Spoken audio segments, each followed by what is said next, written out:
It's a pleasure to see such a good turnout, and thanks for that warm welcome. Thank you. So, I don't know that the military part plays any role in this, not that I know of, but I did want to just say I've been at Yale now for about 20 years, teaching in the German department and in medieval studies, teaching German medieval literature. The best I can say in just a few words, it's sort of like teaching Chaucer only in English, so in German. So it's something similar. What of course goes along with medieval literature is medieval history. So what I'd like to talk about this evening in the time that we have, and certainly want to leave time for questions, is something about the Middle Ages and the Bahamas. Now, of course, the puzzle to me initially, and I've been coming here now for about 8 years, absolutely love vacationing here. Joined the society a couple of years ago. Always have enjoyed the emails and the newsletters that come from Jim. And I kept thinking to myself, well, wouldn't it be interesting to be able to provide a lecture? The only problem was I don't know anything about Bahamian literature or history. So it turned out, as I kept thinking about this, that, wait a minute, over there on Paradise Island, there is this piece of medieval architecture that dates back to the 14th century. I could do that. So what I want to do today is talk a little bit about the medieval origins of the cloisters, talk a little bit about what a cloister is, then we'll talk a little bit about the history of monasticism, monks, friars, who, in fact, these people were who built the cloisters. What I won't talk about today is the more modern history, the 20th century history, how the cloisters got to the Bahamas. I think there's still some mysteries to be uncovered there. I think we've seen some of the literature. We know that it was reconstructed in 1962.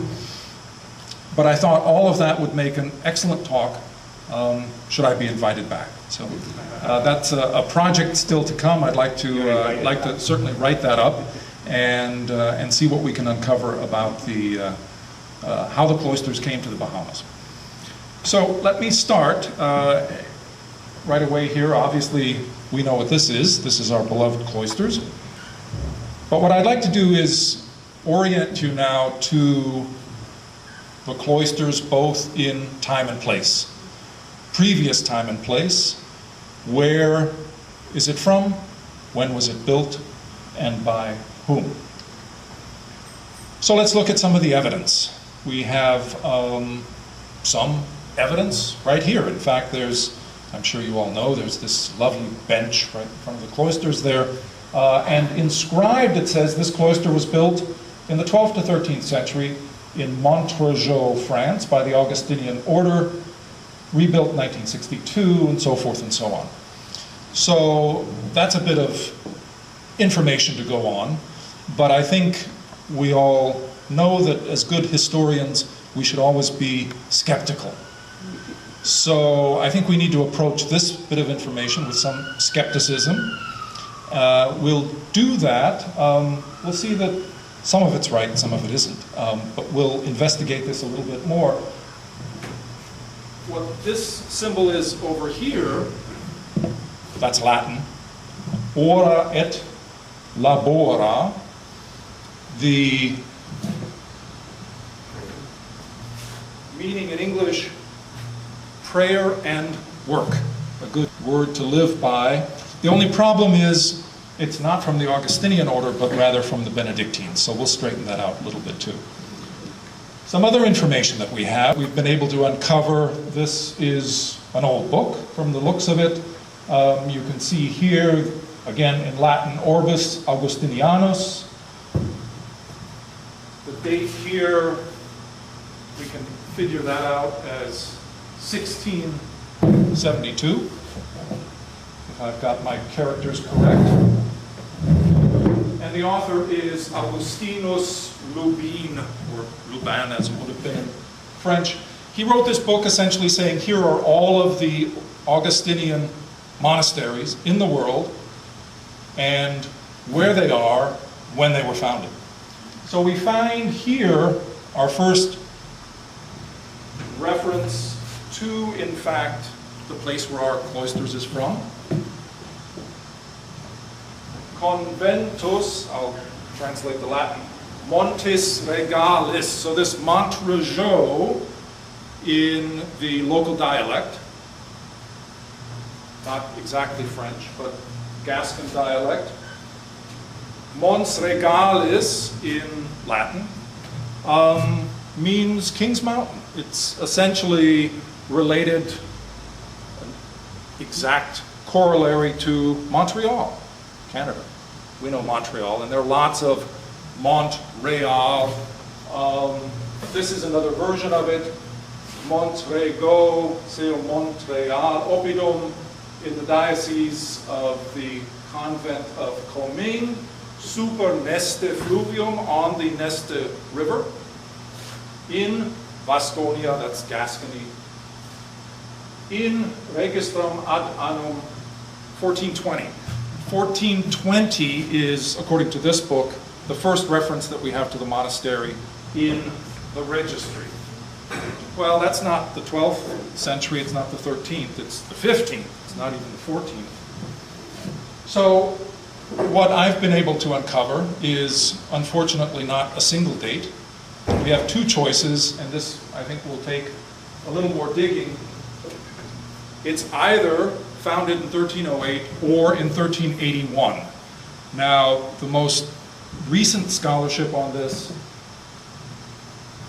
gives a date of 1308, but again here, I think I'm preaching to the choir that a good historian should always list his or her sources.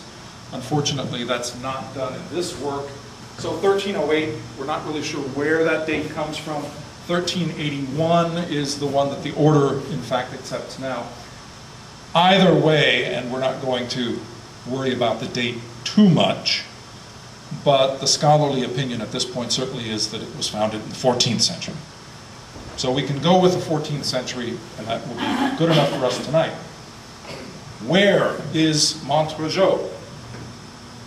Way down here at the base of the Pyrenees, almost in Spain. The nearest large city is Toulouse. Beautiful little city, I'd say, about 500,000 population. Toulouse, most famous, I think, these days. I know there's an aviator in the room. It's the headquarters of Airbus, French Airbus, is located in Toulouse. Very historical city. We'll talk a little bit more about that. So it's far to the south, really between this area here of what was Gascony, what we might also consider Aquitaine. I think we have heard of that. So let's take a look at what this area looked like in the Middle Ages. So again, zooming in, Toulouse here, Pyrenees, Spanish border right down here. Here we have the Mediterranean, Montpellier, Narbonne, Perpignan. So we've got the coast here, Toulouse, and then as we go southwest, Montrejau, again with our dates. If you take a look at the other dates, again, just to focus in a little bit on what this area looked like in terms of Augustinian monasteries. Toulouse, 1267. Here we have Montpellier, 1280. Narbonne, 1256. It's about the first in this area, 1256. Toulouse follows closely.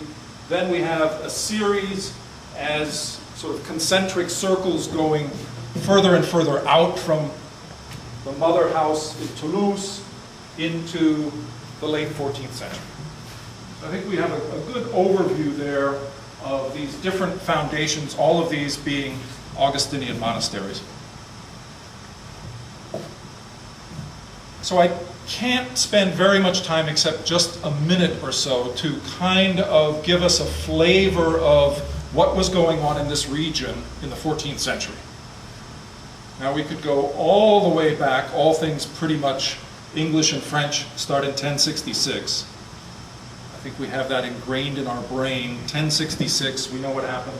The Normans came over, conquered England, and what was left, essentially the Duchy of Normandy and England, were then under a single duke, the Duke of Normandy, who then became the King of England. This broad area here, here's our Star of Montrejos, was English. In the 12th and 13th centuries, this belonged nominally to the King of England. Through, you might remember, Eleanor of Aquitaine. It's a great movie on it. The Lion in Winter, I'd recommend it. She brought to the English crown the Duchy of Aquitaine. So what is French at this point in the 12th century, you can see, is quite small. The 100 Years' War. We see here, this is running through the slide, this area, the English growing, receding, growing, receding. Over the course of 100 years, the French and the English were at war. So throughout the 14th century, starting in as early as 1337, we can talk again a long time about the causes, but you have throughout this area essentially almost continual warfare throughout the 14th century into the 15th. The cause of all of this, as you can see, French propaganda poster, I think, the King of France, Philip